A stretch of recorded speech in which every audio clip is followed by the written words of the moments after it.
सर्वांना नमस्कार. एक टोल पडला की वर्गात जाणारा आणि दुसरा टोल पडला की बाहेर येणारा आणि या दोन टोलच्या मध्ये टोलवाटोलवी करणाऱ्या असंख्य मास्तरापैकी एक मास्तर आहे. पण इथं टोलवाटोलवी करणार नाही. सन 1994 पासून 2001 पर्यंत गारगोटीमध्ये 2 विद्यापीठं आम्हाला शिकवायला होती. एक विद्यापीठ होतं मौनी विद्यापीठ आणि दुसऱ्या विद्यापीठाचं नाव आहे डॉक्टर राजन गणपती गवस.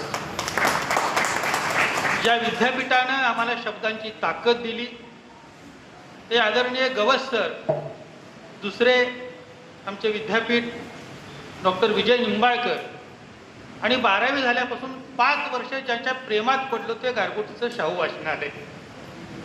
म्हणजे कोल्हापूरमध्ये गेला तर विद्यापीठाच्या वाचनानं तर समृद्ध असणारं दुसरं वाचनालय कुठं असेल तर ते शाहू वाचनालय.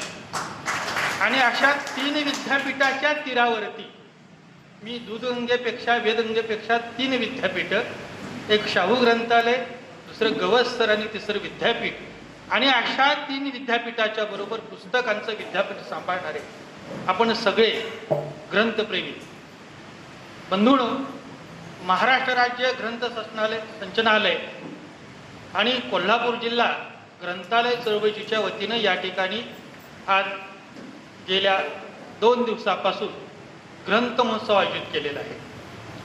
तसं बघितलं तर लेखक आणि वाचकासाठी ग्रंथाचा उत्सव हा माहीचाच प्रकार असतो.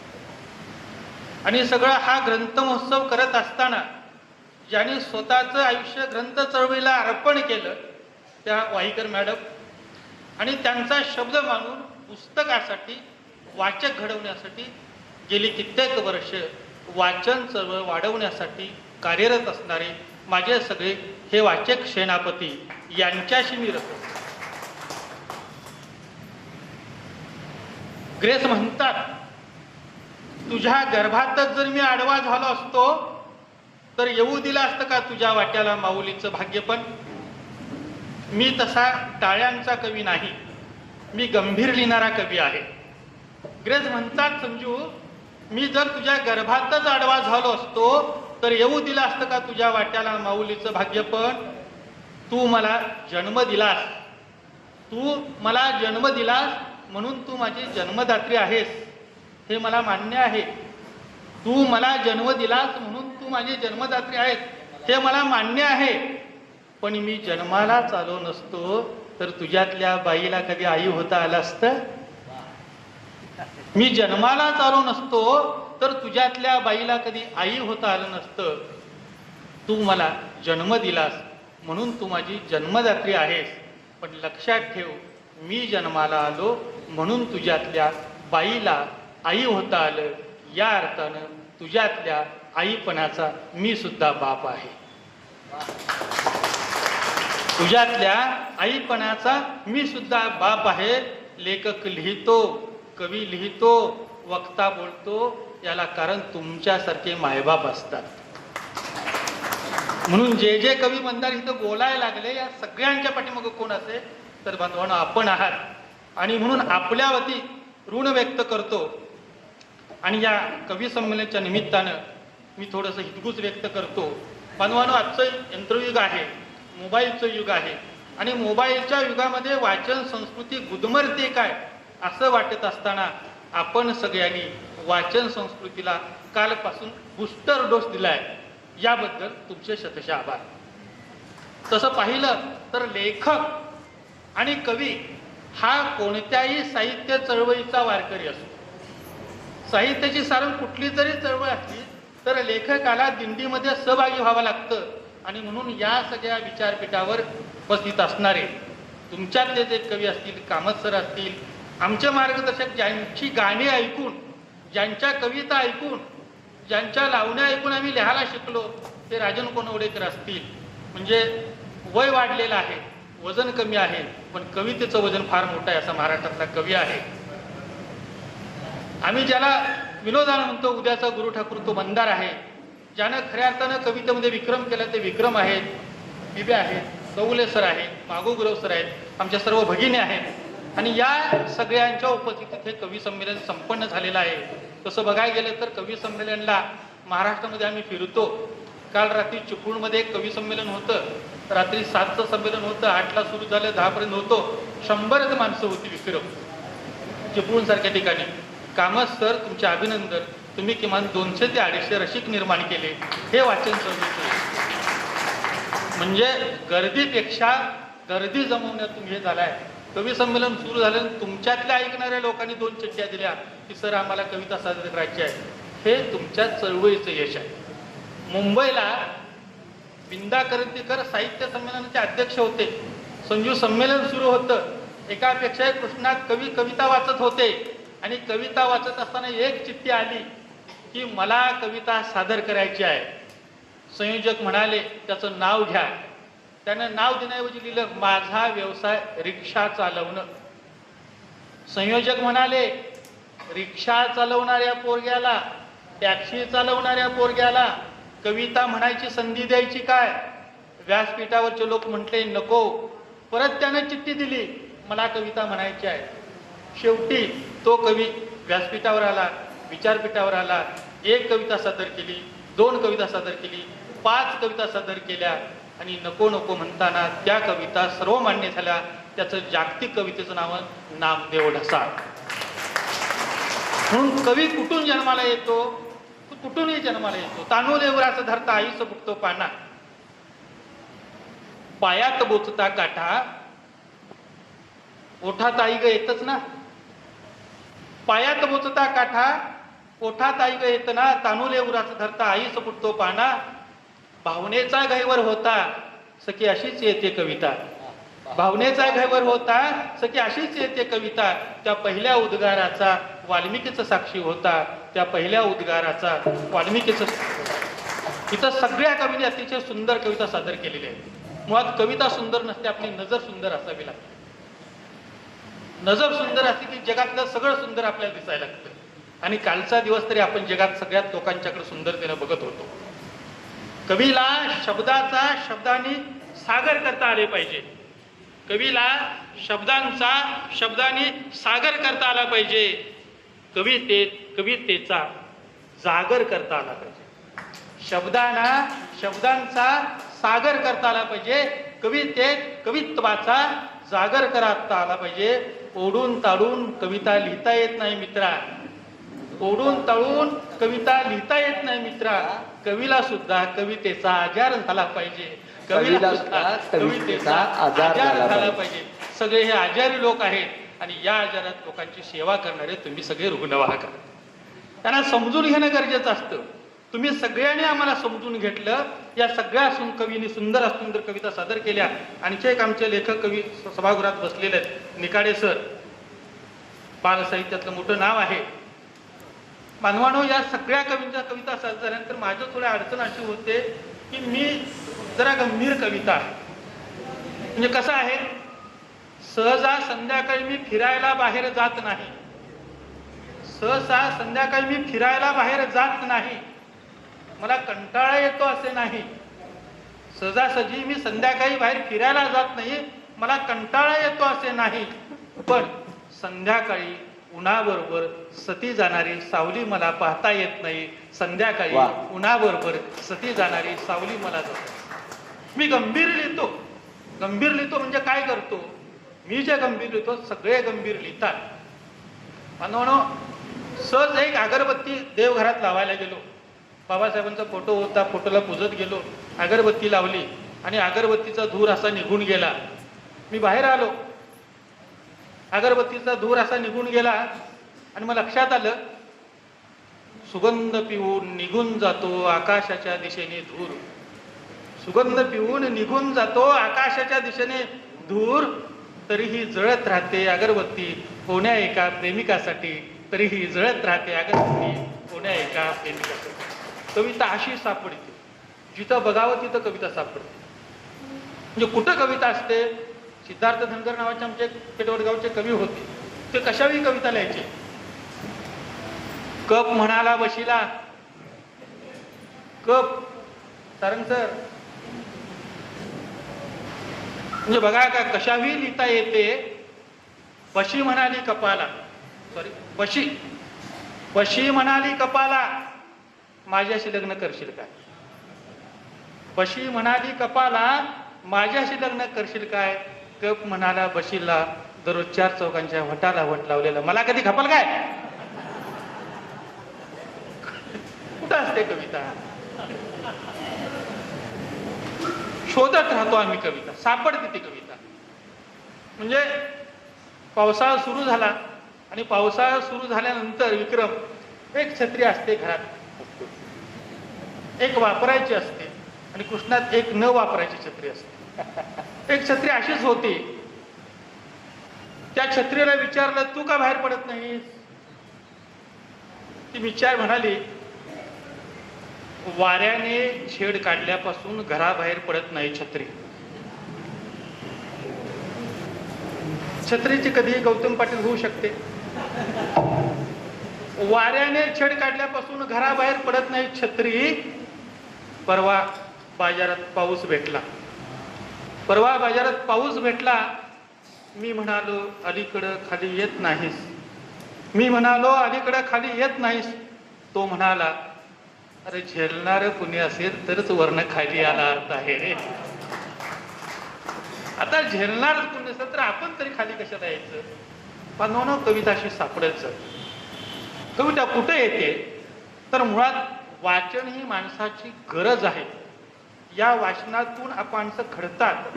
वाचन ही पुस्तकाशी चाललेली आंतरक्रिया असते. वाचन ही माणसाची संस्कृती असते. गेली 8 वर्ष मी त्या विषयावर PhD करत होतो. बराच वेळ लागला. वाचन ही माणसाची संस्कृती असते. तसं बघितलं तर वाचन हा कवितेकडे जाण्याचा मार्ग असतो. कारण वाचनातून अनुभव येतात. अनुभवातून जगणं समजतं. पुस्तकं वाचतो, पुस्तकाचं आकलन होतं. आकलनातून मनन होतं. मननातून चिंतन होतं आणि चिंतन तुमच्या जगण्याला दृष्टी देतं. ही दृष्टी आली की जगण्यातल्या प्रत्येक गोष्टीकडे आपण बारकावेनं बघायला लागतो. म्हणजे कधीतरी अशाच बहरलेल्या संध्याकाळी, कधीतरी अशाच बहरलेल्या संध्याकाळी शब्दांना फुटतात पाय. कधीतरी अशाच भरलेल्या संध्याकाळी शब्दांना फुटतात पाय. मी होतो वासरू आणि पुस्तक होतात माझ्यासाठी गाय. मी होतो वासरू आणि पुस्तक होतात माझ्यासाठी गाय. पुस्तकं भरभरून आपल्याला देतात. तुकाराम महाराज तर म्हणतात, वाचन हे माणसाच्या ज्ञानाचं द्वार आहे. ज्ञान हे मुक्तीचे साधन आहे. यासाठी नित्य वाचन केलंच पाहिजे. बांधवांनो, थोडा वेळ थांबतात सिग्नलला प्रवासी. थोडा वेळ थांबतात सिग्नलला प्रवासी समोरची गर्दी ओसरण्यासाठी. मी पुण्यात जातो, मुंबईमध्ये जातो, पुस्तकांच्या स्टॉल पाहतो आणि रस्त्यावर सुद्धा पुस्तकं पाहतो. थोडा वेळ थांबतात प्रवासी समोरची गर्दी ओसरण्यासाठी. फुटपाथावर बसलेली असतात पुस्तके, चालणाऱ्याला किंमत आणि वाचणाऱ्याला रस्ता दाखवण्यासाठी. पुस्तकं वाचणाऱ्याला रस्ता दाखवतात. पुस्तकं माणसाला कुठल्या कुठे घेऊन जातात. म्हणून पुस्तकांच्या प्रेमात आपण पडलं पाहिजे. जितके आपण पुस्तकाच्या जवळ जाऊ तितकी आपल्याला आत्मशोध लागतो. पुस्तकाने काय होतं तर पुस्तकं वाचलं तर मीच माझं आत्मखनन करतो. मी उत्खनन करतो. माझ्या कवितेचं मी उत्खनन करतो. माझं उत्खनन करतो. मी माझा आत्मशोध घेतो. आणि ज्याला आत्मशोध घेता येतो त्याला कविता लिहिता येते. मी कविता लिहितो म्हणजे काय करतो? मी कविता लिहितो म्हणजे निर्भय होतो आहे. नारायणपुरी म्हणतात, मी कविता लिहितो म्हणजे निर्भय होतो आहे. या जगाला पाहण्यासाठी तुम्हाला डोळे देतो आहे. मी कविता लिहितो म्हणजे निर्भय होतो आहे. या जगाला पाहण्यासाठी मी डोळे देत आहे. या कविता आमच्या तुमच्या जगण्याचे देणे असते. या कविता आमच्या तुमच्या जगण्याचे देणे आणि स्वतःलाच आपली राख उधळीत जाणे आणि स्वतःलाच अशी राख उधळीत जाणे. मला एकाने विचारलं कविता म्हणजे तरी काय? मी सांगितलं, स्वतःला सुळावर चढवून टाळ्या वाजवून घ्यायची प्रथा म्हणजे कवी आणि कविता. स्वतःला सुळावर चढवता आलं पाहिजे. कवीचं नातं हे येशू ख्रिस्ताचे असतं. कवीचं नातं हे तुकारामाच्या गाथेशी असतं. कवीचं नातं ज्ञानेश्वराच्या पसायदानाचे असतं. आज आपल्या समोरचा भोवताल प्रचंड असा कोलाहल झालेला आहे. पण नेमकं झालेलं आहे काय की विद्यालये बंद पडलीत, मध्यालये सुरू झालीत, भाकरीला अजून गरिबी भागवण्याची भूक लागलेली नाही, खुज्या माणसांची सावली मोठी झाली, आपला कधी कडेलोट होईल याचं सांगता येत नाही, कुणाचाच कुणावर विश्वास नाही. आमच्याकडे काही जागतिक ब्रँड ॲम्बेसिडर आले, ते आंघोळ करतात काचेवर आरशावर पाणी मारून मारून, अंगावर पाणी मारत नाहीत, आरशावर पाणी मारून ते आंघोळ करतात. आता चांगल्याला चांगलं म्हणण्याचं धाडस आपल्याला नाही, वाईटाला तर वाईट आपण म्हणूच शकत नाही. प्रत्येकाला एक सवय झाली आपल्याबरोबर काहीतरी वाईट चाललंय, पण वाईटाला वाईट म्हणण्याचं धाडस आपल्याकडे नाही. इतकंच नाही तर माझ्यासह तुम्हाला पाण्यात पडायचं आहे, पण कपडे भिजले नसले पाहिजेत, अशा नदीचा आपण शोध घ्यायला लागतो. पाण्यात तर पडायचं आहे, पण कपडे भिजले नसले पाहिजेत, अशा नदीच्या शोधात आपण आहोत. सुटली जनावरांची दावी आणि झाली पाळीव माणसं, सुटली जनावरांची दावी आणि झाली पाळीव माणसं, उजगावण्यामध्ये उभी राहिली, उजगावण्यामध्ये उभी राहिली मिशा पिळणारी माणसं. कुणाला सलाम करायचा हे आपल्या हातात राहिलेलं नाही. पिढ्यानपिढ्या बदलत गेल्या, माणसं बदलत गेली, शिक्षणाच्या नोकरीच्या निमित्तानं पोरं शहरात गेली. शहरात गेल्यानंतर झालं काय, जगण्याच्या हायवेवर भरला त्यांनी घामाचा टोल, जगण्याच्या हायवेवर भरला त्यांनी जगण्याचा टोल, आणि वाचता येत नाही अजूनही पोराला बापाच्या डोळ्यातला स्वप्नांचा एक्झिट पोल. जगण्याच्या हायवेवर भरला त्याने घामाचा टोल, आणि अजूनही वाचता येत नाही पोराला बापाच्या डोळ्यातला स्वप्नांचा एक्झिट पोल. माय आणि मातीची नाळ तोडू द्यायची नसेल तर वाचन संस्कृती आणि कवितेला जवळ केलं पाहिजे. वापरा एकाला 2-3 हँडसेट, वापरा एकाला 2-3 हँडसेट, सिम कार्ड करा ही चेंज. वापरा एकाला 2-3 हँडसेट, सिम कार्ड करा चेंज. पण मातीत घट्ट रुजल्याशिवाय टॉवर देत नाही रेंज, मातीत घट्ट रुजल्याशिवाय टॉवर देत नाही रेंज. हे रुजणं झालं पाहिजे, आणि हे रुजवण्याचं काम कोण करत असेल तर बांधवानो कवी करत असतो. आता उत्तरार्धाकडे येताना बांधवानो, जिथं जिथं बोलायला जातो तिथे एक चिठ्ठी येते. संतोष ते म्हणतात तुम्ही बोला पण व्यवस्थेवर बोलू नका. काय बोलावं आपल्या हातात राहिलेलं नाही, कुणाविषयी बोलावं हे आता आपल्या हातात राहिलेलं नाही. आपण काय बोलावं सुतारसर ही व्यवस्था ठरवते. मी शब्दातून तत्व मांडणारा कवी आहे. मी काल सकाळी नुसता सकाळी दारात उभा राहिलो आणि मोठ्यानं जांभी दिली. मी काल सकाळी नुसता दारात उभा राहिलो आणि मोठ्यानं जांभी दिली. दुपारीच माझ्या गल्लीत कर्फ्यू लागला. माणसाचं तोंड बंद करण्याची व्यवस्था सुरू झालेली आहे. आम्ही काय बोलायचं हे आमच्या हातात राहिलेलं नाही. म्हणून कवी काय करतो, कवी सत्तेपेक्षा सत्याबरोबर राहतो. म्हणजे झालं काय बघा, घरात चोर शिरल्यावर, घरात नामदेव चोर शिरल्यावर कुत्र्याने घाणवट ठेवले आपले इमान चोराने आणलेल्या बिस्किटाकडे. घरात चोर शिरल्यावर कुत्र्याने घाणवट ठेवले आपले इमान घरात आलेल्या चोरांच्या बिस्किटाकडे. हमरून हमरून गायींनी गाव गोळा केला, हमरून हमरून गायींनी गाव गोळा केला, आणि झोपमोड झाली म्हणून मालकानं गायींचा चारा बंद केला. उगवणाऱ्या माणसाचा आवाज दाबला जातो, एक पानसरे मारला जातो, दुसरा कलबुर्गी मारला जातो. बांधवानं नेमकं होतं काय, आम्ही स्मशानात गेलो. संतोष स्मशानात गेलो. स्मशानात होती चर्चा, आग कशी लागली याची चर्चा स्मशानात धुमसत होती. आग कशी लागली याची चर्चा स्मशानात धुमसत होती. खरे तर अंधार वाढला म्हणून त्याने स्वतःला पेटवून घेतले होते.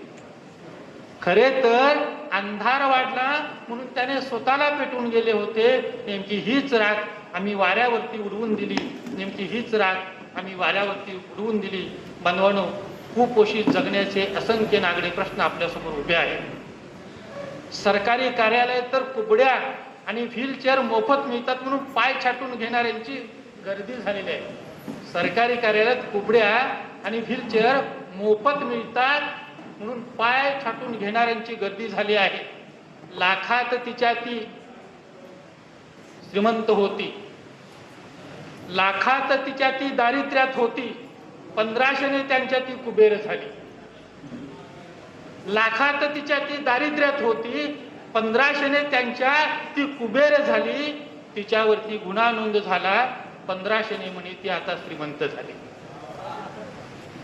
बनवणं हे चित्र आहे. आणि कवी काय करतो, आपल्या अवतीभोवतीच्या चित्राकडे बघतो आणि चित्राच्या माध्यमातून त्याला जे दिसतं तो मांडण्याचा प्रयत्न करतो. कवी काय करतो बघा, कुणालाही नमस्कार करावा लागतो. सूर्य झोपतो आपल्या आधी, सूर्य झोपतो आपल्या आधी, जागाही होतो आपल्यानंतर. सूर्य झोपतो आपल्या आधी, जागाही होतो आपल्यानंतर, तरी आई म्हणते त्याला करावा लागतो रोज नमस्कार. फक्त तो उंचावर राहतो म्हणून, फक्त तो उंचावर राहतो म्हणून. माणसाचं मोठेपण त्याच्या त्या गुणवत्तेपेक्षा त्याला मिळणाऱ्या संधीवर अवलंबून असतं. आणि आजचं युग हे संधी साधूंचं युग आहे. मी दवाखान्यात गेलो, दवाखान्यात गेल्यानंतर मुलांचा वार्ड होता, तिथं सिक्युरिटी नव्हती, पण बाप मुलांना भेटायला येत होते, तिथं पोलिसांची गर्दी होती. मी म्हटलं हे काय, ते म्हणाले कदाचित बाप चोरून न्यायची माणसं इथे येऊ शकतात. ते महाराष्ट्राचं चित्र आहे. आणि कवी इथं अस्वस्थ होतो, बांधवानो आपला आई बाप सुद्धा आपल्या हातात राहिलेला नाही. 7-12 जमीन नावं करून घेत होते, आता तुमचे आई बाप सुद्धा दुसऱ्याच्या नावावर लागू शकतात. अशा वेळेला कवीनं काय केलं पाहिजे बांधवानो? कवी काय करतो की कवी माणसाला चेतवतो, कवी माणसाला फुलवतो. मी मेंदूला जाळ लावला, मी मेंदूला जाळ लावला, जिभा पार गारटून गेल्या. मी मेंदूला जाळ लावला, जिभा पार गारटून गेल्या. मी कागदावरती 4 कविता लिहिल्या, आता पाण्याच्या विरोधात फडफडू लागले आहेत. बनवणं न्याय व्यवस्था, पालिका, प्रशासन आणि वृत्तपत्र हे एका सत्तेची बटीक झालेले आहे. अशा वेळेला 4 खांब शरण असताना कवी कधीही सरेंडर होत नाही. कवी कधी सरेंडर होत नाही. 4 खांब तरी विश्वासानं मोडले तरी 5वा खांब म्हणून कवीला उभा राहावं लागतं. कारण कवी हा वंचितांचा, शोषितांचा आवाज असतो. तो सत्तेबरोबर नसतो, तो सत्याबरोबर असतो. अशीच जाणीव या निमित्ताने घेऊया. 1-2 कविता तुमच्या समोर ठेवतो. बांधवांनो, मी ज्या गावामध्ये राहतो तिथं माझ्या गावाच्या शेजारी एक बाईचा माळ नावाची एक जागा आहे. मी एक कविता संग्रह लिहिला, शेणाला गेलेल्या पोरी. एका बाईचं दुःख आहे ते. 120 पानांची एकच कविता आहे. त्या दीर्घ कवितेला असंख्य पुरस्कार मिळाले. त्यापेक्षा भालचंद्र नेवाडे गवसकर यांचा आशीर्वाद मिळाला. आपल्याकडे काय होतं बघा, जेव्हा घरात ओली बाळंतीण असते तेव्हा बाळंतिणीच्या खाली शेणी पेटवून ठेवतात. जेव्हा घरात ओली बाळंतीण असते तेव्हा तिच्या खाली शेणी पेटवून ठेवतात. आणि पाटील सर, माणूस मेला तर प्रेताला बॅलन्स यावं म्हणून सरणावर सुद्धा शेणी ठेवतात. म्हणजे शेण माणसाच्या जन्मापासून त्याच्या मृत्यूपर्यंत सोबत असते. मग शेणी काय आणि बाई काय, माणसासाठी जगतात आणि माणसासाठी मरतात. मी शहरात गेलो, शहरात गेल्यानंतर अंधार झाला. अंधार झाल्यानंतर एक मेणबत्ती घेतली, मेणबत्ती पेटवली. पण मेणबत्ती पेटवत असताना पहिल्यांदा तिचे वस्त्र मी काढले, मेणबत्तीचे कपडे काढले. मेणबत्ती म्हणाली, मिस्टर चंद्रशेखर, तुम्हाला प्रकाशाची गरज आहे, पण तुम्ही माझं वस्त्र काढताय. ही शहरातली शिकलेली बाई होती. मी गावाकडे गेलो, मला कोलगेट हवं होतं, कोलगेट मिळालं नाही. काकूनं शेण आणली, शेण पेटवली, पेटलेली शेण धुमसली. मेणबत्ती म्हणजे शहरातल्या शिकलेल्या बाया आणि शेण म्हणजे गावाकडल्या कुस्करलेल्या आमच्या बाया. हे 2 तत्व मला दिसतं. मी जे मांडतो ते शब्दांच्या पलीकडे मानतो. अशा पद्धतीनं मी ती लिहित गेलो. आता मी व्यवस्थेच्या विरोधात लिहितो, त्याच व्यवस्थेच्या विरोधातल्या 1-2 कविता तुमच्या समोर ठेवतो आणि मी थांबतो.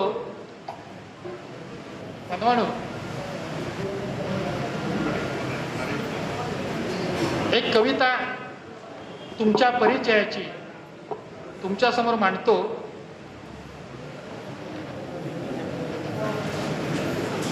बघा का, कवितेचं शीर्षक आहे तसे इथे काय फुटत नाही. तसे इथे काय फुटत नाही. गेल्या महिन्यात रात्री काही लोक फुटण्याचा हंगाम होता. तसे इथे काय फुटत नाही. रस्त्याच्या प्रेमासाठी फुटतात वाटेलाही पाय. रस्त्याच्या प्रेमासाठी फुटतात वाटेलाही पाय आणि लुसलुसतात कासेला वासरू पाना सोडते गाय. रस्त्याच्या प्रेमासाठी फुटतात वाटेला पाय आणि लुसलुसतात कासेला वासरू पाना सोडते गाय. जातात आंदोलनात बळी खळफटाकाचा. जातात आंदोलनात बळी खळफटाकाचा. थंडीच्या निषेधार्थ फुटून घेतात टाचा. थंडीच्या निषेधार्थ फुटून घेतात काचा. कवटी फुटल्यावर हलते जरा सरण. कवटी फुटल्यावर हरते जरा सरण आणि मलिदाच्या महापुराने खेकडे फुटतात धरण. मलिदाच्या महापुराने खेकडे फुटतात धरण. तसं इथं काय फुटत नाही. तसं इथं काय फुटत नाही. दबावाने फुटतात इथले प्रत्यक्षदर्शी साक्षीदार.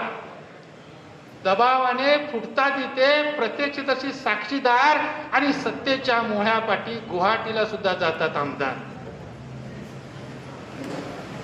खुर्चीच्या स्वार्थासाठी फुटतात निष्ठावंत नेते. खुर्चीच्या स्वार्थासाठी फुटतात निष्ठावंत नेते आणि लक्ष्मीचे दर्शन होतात फुटतात रातोरात गल्लीतली मते. फुटतात रातोरात गल्लीतली मते. कामाच्या घाई गडबडीत कामाच्या घाईघाईत फोडतो कबशी वेटर. कामाच्या घाई गडबडीत फोडतो कबशी वेटर आणि परीक्षेसाठी परीक्षेच्या वेळेआधी फुटतो इथं MPSCचा पेपर. परीक्षेच्या वेळेआधी फुटतो इथे MPSCचा पेपर. तसे इथे काय फुटत नाही. बंद दरवाजे हेरून हेरून चोर फोडतात कुलूप. बंद दरवाजे हेरून हेरून चोर फोडतात कुलूप आणि कायद्याच्या अंधारात लोकशाही होते गुडूप. कायद्याच्या अंधारात लोकशाही होते गुडूप. चिमणी अडवल्यावर फुटते ऊस दराची कोंडी. चिमणी अडवल्यावर फुटते ऊस दराची कोंडी आणि EVMच्या मनोराने फुटते सत्तेची दहीहंडी. EVMच्या मनोराने फुटते सत्तेची दहीहंडी. फुटते कुणाचे नशीब. फुटते कुणाचे नशीब. फुटते कुणाचे कपाळ. फुटते कुणाचे नशीब. फुटते कुणाचे कपाळ. पक्ष सारा फुटला तरी कुणाला वाटते आपला बाळ प्रिय बाळ प्रिय बाळ. इथे तसे काय फुटत नाही. हवेचा दाब वाढतात फुटून जातो फुगा. हवेचा दाब वाढतात फुटून जातो फुगा आणि दिल्लीच्या इशाराने मिळतो इथूलाही दगा. दिल्लीच्या इशाराने मिळतो इथूलाही दगा. पाणी अंगावर पडता फुटते कागदावरची शाई आणि ओवाळणीच्या हप्त्याने निकाल बदलतात ताई. ओवाळणीच्या हप्त्याने निकाल बदलतात ताई. रागाने बघितल्यावर फुटतात इथे डोळे. पांढऱ्यात मिळवतात प्रचिती सगळे काळे. सत्ते संपत्तीच्या वादात फुटतात भावकीची दोटी आणि गद्दारीला खुणावतात 50 भुके खोकी.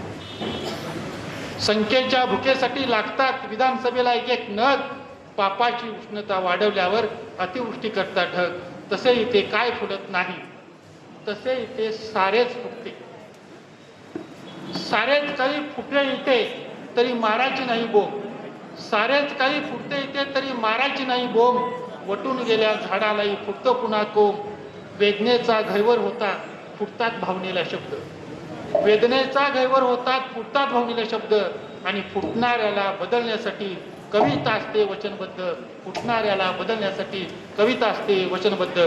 पुन्हा एकदा या ठिकाणी मला बोलवलं याबद्दल तुमचं ऋण व्यक्त करतो आणि थांबतो. धन्यवाद. जय कवी.